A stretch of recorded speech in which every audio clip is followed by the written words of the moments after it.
தோழிகள் அனைவருக்கும் மங்கை உலா தீப்தியின் இனிய வணக்கங்கள். ஸோ எல்லோரும் நல்லா இருப்பீங்கன்னு நினைக்கிறேன். நானும் ரொம்ப நல்லா இருக்கேன். இன்றைக்கி விலாக் பார்த்திங்கன்னா சண்டே வந்து என்னென்னலாம் சமைச்சேன், எப்படி போச்சு அப்படிங்கிறது தான் வந்துட்டு உங்கள் கூட ஷேர் பண்ணிக்க போகிறேன். வழக்கம் போல் தான் சண்டே வந்துட்டு ஃபிஷ் எடுத்துகிட்டு வந்திருந்தேன். அப்புறம் சில்லி சிக்கன் போடலாம் அப்படிங்கிறதுக்காக சிக்கன் எடுத்துகிட்டு வந்திருந்தேன். அப்புறம் ப்ரான் எடுத்து ரொம்ப நாள் ஆச்சு. ஸோ இது மூணும் எடுத்துகிட்டு வந்திருந்தேன். ஃபஸ்ட்டு வந்துட்டு சில்லி சிக்கன் தான் போட போகிறோம் அப்படிங்கிறதுனால சிக்கனை வந்து குட்டி குட்டியாக கட் பண்ணி வாங்கிட்டு வந்துட்டேன். வீட்டுக்கு வந்ததுக்கு அப்புறமா தான் பிரியாணி சாப்பிடணும் போல் இருந்தது. சரி, ஓகே, பிரியாணி செஞ்சிடலாம் அப்படின்னு சொல்லிட்டு வாங்கிட்டு வந்திருந்த குட்டி குட்டி சிக்கன்லேருந்து கொஞ்சமாக மட்டும் எடுத்து வச்சுட்டு மீதியை வந்துட்டு பிரியாணிக்கு எடுத்து வச்சுட்டேன். இப்போ வந்துட்டு நம்ம முதல்ல எது எல்லாத்தையும் வந்துட்டு மேக்னேட் பண்ணுவோம் அதை எல்லாத்தையும் ஃபஸ்ட்டு ரெடி பண்ணிடலாம். நான் இன்றைக்கி சில்லி சிக்கனுக்கு மசாலா ரெடி பண்ண போகிறேன். அப்புறம் ப்ரானுக்கு, அதுக்கப்புறம் ஃபிஷ் எல்லாத்தையும் ஃப்ரை பண்ண போகிறோம். அதனால் அதுக்கு வந்து ஃபஸ்ட்டு மசாலாஸ் ரெடி பண்ணலாம். இப்போது ஃபிஷ்ஷு மசாலாஸ் ரெடி பண்ணுறதுக்கு ஃபஸ்ட்டு ஒரு பாத்திரத்தில் இஞ்சி பூண்டு பேஸ்ட்டு போட்டுக்கோங்க. அதுக்கப்புறம் மிளகாத்தூள், கறி மசால் பொடி, சோள மாவு கண்டிப்பாக சேர்த்துக்கோங்க, உப்பு கொஞ்சமாக, எலும்பிச்சம்பழம், அப்புறம் எண்ணெய், அப்புறம் கருவேப்பிலை, கொத்தமல்லி, இது எல்லாத்தையும் ஒன்றா போட்டு நல்லா கலந்துட்டு தேவைப்பட்டால் கொஞ்சோண்டு தண்ணியை தெளித்து நல்லா கலந்துட்டு அதுக்கப்புறமா ஃபிஷ்ஷை எல்லாத்தையும் உள்ளே சேர்த்தி நல்லா வந்துட்டு மேரினேட் பண்ணி இதை வந்து ஃப்ரிட்ஜில் எடுத்து வச்சிடணும். அடுத்தது வந்துட்டு இதே மசாலாவையே தான் நான் வந்துட்டு ப்ரானுக்கும் போட்டு பரட்டி அதையும் வந்துட்டு ஃப்ரிட்ஜில் எடுத்து வச்சுட்டேன். அடுத்து சில்லி சிக்கன் செய்ய போகிறோம். அதுக்கு வந்து மசாலா ரெடி பண்ணிடலாம். முன்னாடியே சிக்கனை கழுவி எடுத்து வச்சிட்டேன். இப்போ 1.5 ஸ்பூன் அளவுக்கு இஞ்சி பூண்டு பேஸ்ட்டு, 1 ஸ்பூன் அளவுக்கு சோள மாவு, சிக்கன் 65 மசாலான்னு சொல்லிட்டு தனியாக கடைகளில் கிடைக்கும், அது வந்து ஒரு 2 ஸ்பூன் சேர்த்திக்கோங்க. தேவையான அளவுக்கு மிளகாத்தூள், தேவையான அளவுக்கு தண்ணி, அப்புறம் கொஞ்சமாக உப்பு, கருவேப்பிலை, கொத்தமல்லி, மிளகுத்தூள் சேர்த்துக்கோங்க. அப்புறம் லெமனை வந்து புளிப்புக்கு சேர்த்திக்கோங்க. இது எல்லாத்தையும் சேர்த்திட்டு நல்லா கலந்துட்டு இப்போ எடுத்து வச்சுருந்த சிக்கனை வந்து இதில் போட்டு நல்லா வந்து மேக்னேட் பண்ணிக்கலாம். உங்களுக்கு வந்து சிக்கன் நல்லா டேஸ்ட்டாக வேணும் அப்படின்னா கொஞ்சம் எலும்பாக இருக்கிற சிக்கனாக வாங்கிக்கிட்டிங்கன்னா சிக்கன் வந்து நல்ல டேஸ்ட்டாக இருக்கும்.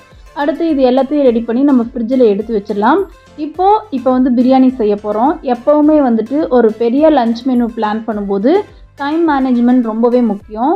ஒரு 10 டிஷ்ஷு வந்து பிளான் பண்ணுறீங்க அப்படின்னா அதில் எப்படியும் ஒரு 3லேருந்து 4 டிஷ்ஷாவது வந்துட்டு நம்ம சீக்கிரமாக ரெடி பண்ணுற மாதிரி இருக்கும். ஃபார் எக்ஸாம்பிள் இப்போ வந்துட்டு எனக்கு சிக்கன் மசாலா ரெடி பண்ணியிருந்தேன். அதே போல் வந்து சில்லி சிக்கன், ஃபிஷ் ஃப்ரை, இது எல்லாத்துக்குமே வந்துட்டு மசாலாவை ரெடி பண்ணி ஊற வச்சிட்டோம் அப்படின்னாலே நமக்கு வந்து அந்த டிஷ்ஷு முடிஞ்ச மாதிரி. ஸோ அதனால் ஃபஸ்ட்டு வந்து நீங்கள் பிளான் பண்ணும்போது சின்ன சின்ன டிஷ்ஷஸ்லாம் சீக்கிரமாக முடிச்சிடுங்க. அதுக்கப்புறமா தேவையான பொருளை எல்லாத்தையும் ஃபஸ்ட்டு ரெடி பண்ணி வச்சுக்கோங்க. அப்புறம் பெருசாக இருக்க டிஷ்ஷஸ், இப்போ சிக்கன் பிரியாணி இல்லை சிக்கன் குழம்புலாம் செய்யணும்னா இதுக்கான ப்ராசஸிங் கொஞ்சம் எடுக்கும். அப்படிங்கும்போது இதெல்லாத்தையும் வந்துட்டு நம்ம கடைசியாக பிளான் பண்ணோம். எப்போவுமே ஃபஸ்ட்டே வந்துட்டு பெரிய டிஷ்ஷஸ் செய்ய ஆரம்பித்தோன்னா நம்மளுக்கு வந்து ரொம்ப டயர்ட்னஸ் வந்துடும். ஸோ இப்படி வந்து நீங்கள் பிளான் பண்ணிக்கோங்க.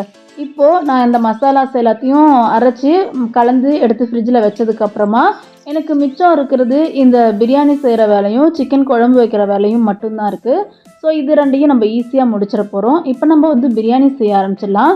இன்றைக்கி நான் வந்து குக்கரில் தான் பிரியாணி செய்ய போகிறேன். புல்லட் அரிசி எடுத்திருக்கேன். பிரியாணி செய்கிறதுக்கு ஒரு பாத்திரத்தில் எண்ணெய் ஊற்றிட்டு பட்டை, சோம்பு, லவங்கம் எல்லா ஹோல் ஸ்பைசஸையும் போட்டுட்டு 3 பச்சை மிளகாயும் போட்டு அது நல்லா வெடித்ததுக்கப்புறமா நல்லா 1 கிலோ பிரியாணி செய்கிறீங்கன்னா 3/4 கிலோ அளவுக்கு பெரிய வெங்காயம் எடுத்து அதை வந்து நல்லா நீளமாக கட் பண்ணி அதையும் உள்ளே சேர்த்திடுங்க. இப்போ அந்த வெங்காயம் வணங்குறது மட்டும்தான் ரொம்ப பெரிய ப்ராசஸ்ஸு. வெங்காயம் நல்லா டார்க் ப்ரௌன் ஆகணும். அப்போ தான் வந்து அந்த பிரியாணி டேஸ்ட் வரும். நல்லா இப்போ வெங்காயம் வணங்கிருச்சு. இப்போது இதில் வந்துட்டு நம்ம தக்காளி சேர்த்திக்கலாம். 1 கிலோ பிரியாணிக்கு நம்ம வந்துட்டு ஒரு 1/4 கிலோ அளவுக்கு தக்காளி சேர்த்தா கூட போதும். அதுக்கப்புறமா தக்காளி நல்லா வணங்கினதுக்கப்புறமா அதுலேயே வந்துட்டு இஞ்சி பூண்டு பேஸ்ட்டையும் சேர்த்திக்கோங்க. இப்போ கருவேப்பிலை, கொத்தமல்லி, அப்புறம் புதினா, இது 3ஐயும் வந்து இந்த ஸ்டேஜில் சேர்த்திட்டு இது நல்லா வணங்கினதுக்கப்புறமா எடுத்து வச்சுருந்த சிக்கனை வந்து இப்போ சேர்த்திக்கலாம். எப்போவும் சிக்கன் பிரியாணி செய்யும்போது நல்லா பீசஸ் பெருசாகவும் இல்லை லெக் பீஸ்லாம் இருக்கிற மாதிரி வாங்கினீங்கன்னா சாப்பிட்றதுக்கும் நல்லாயிருக்கும். அதே போல் பிரியாணியும் டேஸ்ட் வரும். நான் இன்றைக்கி வந்து ப்ரீ பிளான் பண்ணாததுனால குட்டி குட்டி பீசஸாக இருக்கிற பிரியாணிக்கு சிக்கனை போட்டிருக்கேன். ஸோ இந்த மாதிரி போடும்போது சிக்கன் வந்து கரைஞ்சி போயிடும், இருக்கிற இடமே தெரியாமல் போயிடும். இப்போது இதில் சிக்கனை சேர்த்திட்டு இதை நல்லா வணக்கி விட்டுட்டு இதில் வந்துட்டு ஸ்பைசஸ் சேர்த்துக்கலாம். நான் வந்துட்டு மிளகாத்தூள், கறி மசால் பொடி, கொஞ்சமாக கொத்தமல்லி தூள், இது 3 சேர்ப்பேன். அப்புறம் உப்பு சேர்ப்பேன். ஸோ இது எல்லாத்தையும் சேர்த்திக்கோங்க. உங்களுக்கு தேவைப்பட்டுச்சுன்னா நீங்கள் வந்து இந்த ஸ்டேஜில் டேஸ்ட்டு பார்த்துக்கோங்க. எப்போவுமே பிரியாணிக்கு உப்பு கொஞ்சமாக லைட்டாக சேர்ந்து இருக்கிற மாதிரி இருந்தால் தான் நம்ம பிரியாணி செஞ்சு முடிக்கும் போது கரெக்டாக இருக்கும் உப்பு. ஸோ பிரியாணிக்கு உப்பு மட்டும் கரெக்டாக இல்லை அப்படின்னா அந்த பிரியாணியும் டேஸ்ட் இல்லாமல் போயிடும். இப்போது இதை நல்லா வணக்கி விட்டாச்சு. இதுலேயே வந்துட்டு தேவையான அளவுக்கு தண்ணி சேர்த்துக்கலாம். நான் 2.5 டம்ளர் அளவுக்கு அரிசி எடுத்திருக்கேன். அப்போ 5 டம்ளர் அளவுக்கு தண்ணி சேர்க்கணும். இப்போ நல்லா தண்ணியை சேர்த்துட்டு இதை நல்லா மூடி வச்சுட்டு ஒரு கொதி வரட்டும்.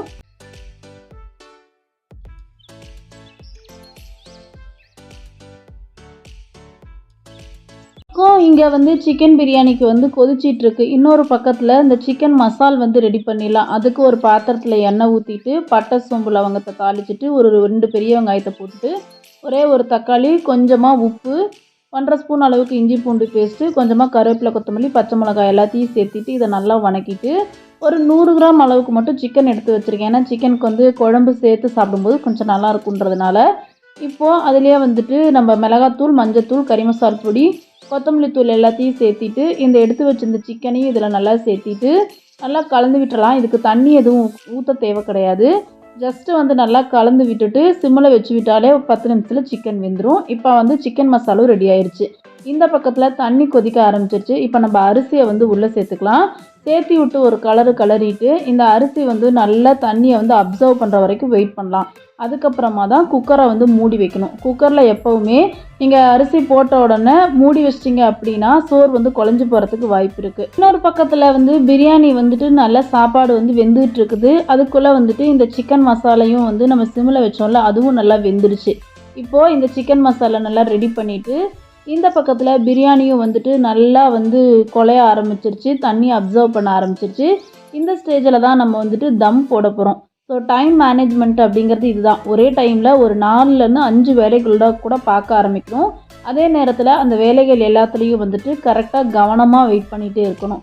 இது வந்து இயல்பிலேயே பெண்களுக்கு வரும்.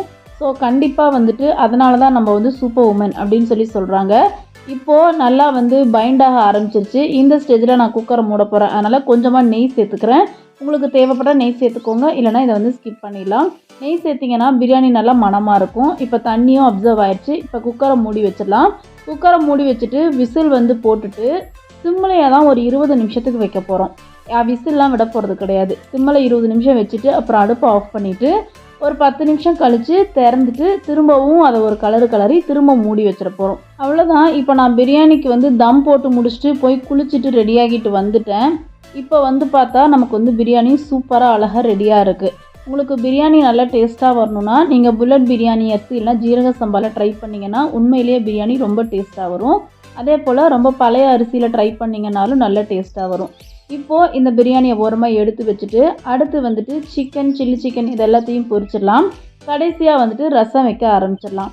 ஸோ வந்துட்டு இப்போ ரசத்துக்கு வந்து தக்காளி ரசத்துக்கு எல்லாமே முன்னாடியே ரெடி பண்ணி வச்சுருந்தேன். அதை வந்துட்டு தாளித்து விட்டுட்டு அடுத்து வந்துட்டு நான் சிக்கனு, ஃபிஷ்ஷு இது எல்லாத்தையும் பொரிக்க ஆரம்பிக்கிறேன். இப்போ ஒரே பாத்திரத்தில் தான் வந்துட்டு சிக்கன், ஃபிஷ்ஷு, ப்ரான் எல்லாமே பொரிக்க போகிறேன். ஏன்னா எண்ணெய் வந்து வேஸ்ட் ஆகிறத தவிர்க்கிறதுக்காக நான் பெரும்பாலும் ஒரு 2 தடவை வந்துட்டு நான்வெஜ் பொரிக்கிறதா இருந்தால் அந்த எண்ணெயை வந்து ரீயூஸ் பண்ணுவேன். இல்லை வெஜிடேரியனாக இருந்தால் 3 தடவை ரீயூஸ் பண்ணுவேன். பட் இந்த பூரி, அப்பளம் இந்த மாதிரிலாம் பொரிக்கிறதா இருந்தால் கீழே வந்துட்டு கசண்டு தங்கிரும். அப்படிங்கிறதுனால வந்துட்டு ஒரு தடவை இல்லை 2 தடவைக்கு மேலே அந்த எண்ணெயை வந்து ரீயூஸ் பண்ண மாட்டேன். அதே போல் ரேஷன் எண்ணெயும் வந்துட்டு நான் யூஸ் பண்ண மாட்டேன். ஸோ இப்போ வந்துட்டு சில்லி சிக்கன் நம்ம வந்து பொரித்து எடுத்தாச்சு. இந்த சில்லி சிக்கன் சூப்பராக இருந்தது. நான் அடிக்கடி வந்து பருப்பு சாம்பார் வச்சேன்னா சைடிஷ்க்கு வந்து இந்த சில்லி சிக்கனை வைப்பேன். அடுத்ததாக வந்துட்டு ஃபிஷ்ஷு பொரிக்க போகிறோம். ஸோ ஃபிஷ்ஷு வந்துட்டு மசாலா உதிராமல் இருக்கணும் அப்படின்னா நீங்கள் கண்டிப்பாக கார்ன்ஃப்ளவர் மாவு சேர்த்துக்கோங்க. ஆனால் நிறைய கார்ன்ஃப்ளவர் சேர்த்திங்கன்னா நல்லா முறன்னு ஆயிரும். அதனால் கரெக்டாக பார்த்து தான் வந்து சில்லி சிக்கனுக்கும் சரி இல்லை ஃபிஷ்ஷுக்கும் சரி நம்ம கார்ன்ஃப்ளவர் மாவு சேர்க்கணும். அடுத்து வந்துட்டு எனக்கு ப்ரான்க்கு மட்டும் மசாலா ஊறினது பத்தல. அதனால் வந்துட்டு ப்ரான் மசாலா வந்து கொஞ்சம் ஒட்டாத மாதிரி இருந்தது. ஸோ இப்போ இது எல்லாத்தையுமே நல்லா பொரித்து எடுத்தாச்சு. அவ்வளோதான். இப்போ வந்து நம்ம சாப்பிட போகிறோம். இப்போ நம்ம லஞ்ச் மெனு ரெடி ஆகிடுச்சு. என்னென்ன சமைச்சிருக்கேன்னு பார்க்கலாம். இன்றைக்கி வந்து ஃபஸ்ட்டு வந்து ஃபிஷ் ஃப்ரை செஞ்சுருக்கேன். அப்புறம் சில்லி சிக்கன், ப்ரான் ஃப்ரை, அப்புறம் சிக்கன் பிரியாணி, சிக்கன் மசாலு, தயிர் பச்சடி, ஒயிட் ரைஸு, தக்காளி ரசம், அப்புறம் தயிர் தனியாக எடுத்து வச்சுருக்கேன், முட்டை இதெல்லாம் எடுத்து அடுத்து சமைச்சு சாப்பிட்டு முடிச்சாச்சு. ஆக்சுவலி இன்றைக்கி நான் வந்து ஒரு விருந்துக்கு போகணும். ஆனால் அது சுத்தமாக மறந்துட்டு மத்தியானம் வந்து சாப்பாடு எடுத்து சமைச்சு சாப்பிட்டு படுக்கவும் செஞ்சுட்டேன்.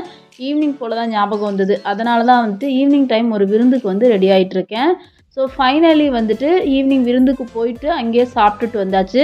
இப்படி தான் என்னுடைய சண்டே வந்து போச்சு. இன்றைக்கி நம்ம சமைச்சது எல்லாமே வந்துட்டு உங்களுக்கு பிடிச்சிருக்கும்னு நினைக்கிறேன். இந்த வீடியோவும் யூஸ்ஃபுல்லாக இருக்கும்னு நினைக்கிறேன். கண்டிப்பாக இந்த வீடியோ பிடிச்சிருந்துச்சுன்னா சப்ஸ்கிரைப் பண்ணி ஷேர் பண்ணி ஃப்ரெண்ட்ஸ்க்கும் ஷேர் பண்ணுங்கள்.